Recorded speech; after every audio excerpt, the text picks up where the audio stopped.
0 to 1 by Peter Thiel and Blake Masters. Summary.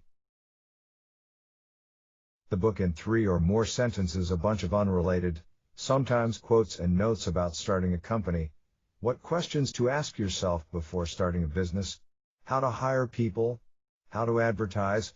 It presents a vague idea about how to build a monopoly. 0 to 1 by Peter Thiel and Blake Masters offers no formula for success, but offers something probably more valuable, prompts you to question your business idea so you can find new and hopefully better ways to serve your audience. The core idea: even though we know that we cannot predict the future, one thing is certain: it's going to be different. In that sense, if you create a different company in a good way, you'll be creating the future. A company that offers something unique and innovative. That's the only way to succeed in this highly competitive world. 5 key lessons from 0 to 1. Lesson number 1, focus on vertical progress. Lesson number 2, you need to capture some of the value you create. Lesson number 3, don't get too obsessed with what your competitors are doing.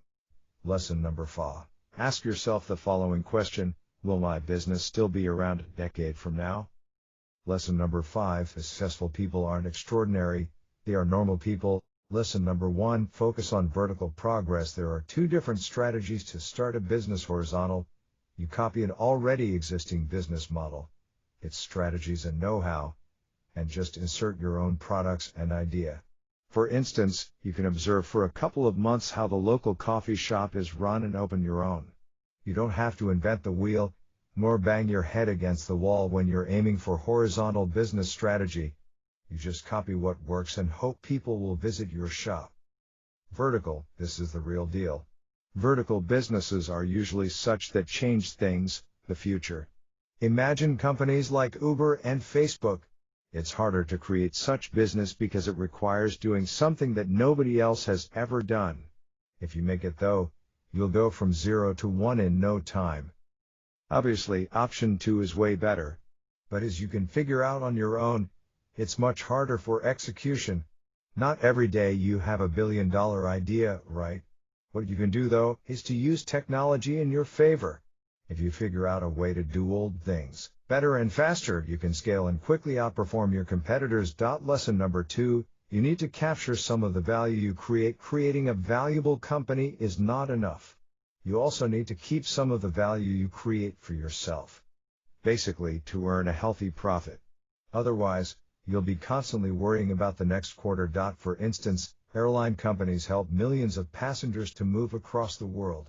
However, most of them are not making good profits. That's why flight attendants are constantly on strike, demanding higher salaries. And why airline companies are financially struggling? Because all of them are offering the same product. Most people don't care which airline they'll use, as long as the price is good. And how the price is formed? The market determines the price. Meaning, if airline companies want to stay in business, they need to lower their prices. This is the only way they can stay competitive. This is true in every business category. When there are a lot of companies offering the same thing, at some point, they all suffer. The competition is no longer healthy. What you can do about it? Own the market. Create a monopoly. Innovate. Differentiate yourself from the others. Lesson number 3, don't get too obsessed with what your competitors are doing. When we become too obsessed about what our competitors are doing, we begin to waste our time. We lose sight of what matters for us and what are our true values and our culture. We focus on rivalry instead. And rivalry leads to nothing productive. Instead of focusing your time on making better products and pushing the boundaries, you focus your resources on keeping up with your competitors. It's like a never-ending chase game where there is no real winner, only exhaustion. Watch what your competitors are doing, but don't start a war. Do your own thing. Make your product by following your rules, not someone else. *s. Lesson number 4, ask yourself the following question: will my business still be around a decade from now? In today's fast-paced world, it's only natural to hope for short-term growth. However, things don't quite work like that. That's why most new businesses and entrepreneurs wannabes fail, because they can't bear the weight. They think that the money train will arrive only because they call themselves founders on Twitter. But this is not how things work in the real world. I need to wait at least 3 years to make a profit? Hell no. I want quick results and glamorous lifestyle. Like the other famous Instagram people, this way of thinking is the reason so many people buy and get rich fast schemes, visit conferences and buy a ton of self-help books, thinking that there is a quicker way to financial freedom.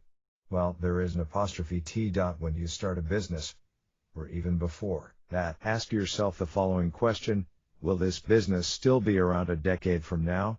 And this one, will I enjoy working on this project a decade from now? If you don't have good answers to these two questions, you don't have a good business strategy. Get back to the drawing board and iterate on your idea. Lesson number 5. Successful people aren't extraordinary, they are normal people. If successful people aren't so special, why aren't we all millionaire? That's a good question. But the answer has nothing to do with your origin or your level of coolness. There are hundreds of thousands of founders who aren't special nor good looking. Like the authors of the book explain, we need founders. If anything, we should be more tolerant of founders who seem strange or extreme. We need unusual individuals to lead companies beyond mere incrementalism. Above all, don't think that you should do or be something extraordinary to start a company. Simply start. Don't underestimate your abilities or your uniqueness. In our highly connected world, you will surely find people who will like what you have done. Actionable note: small doesn't mean non-existent. All startups are small initially. If you aim to dominate the whole market, product category, you're aiming too high. Instead, focus on monopolizing a small market than a large one. It's better to be a small niche leader than to be considered just another product out of many. Excel at one thing. If you're a company of one, strive to be a monopoly of one. Today, you can easily get distracted and think that you should know everything before you start a company on your own. You don't have to learn 5 different languages. Learn how to code, take design lessons to start a website. You can outsource all of these things and focus your efforts on your main idea only.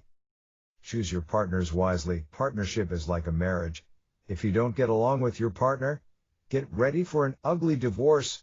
It can be devastating for your business to choose the wrong partner or hire the wrong people.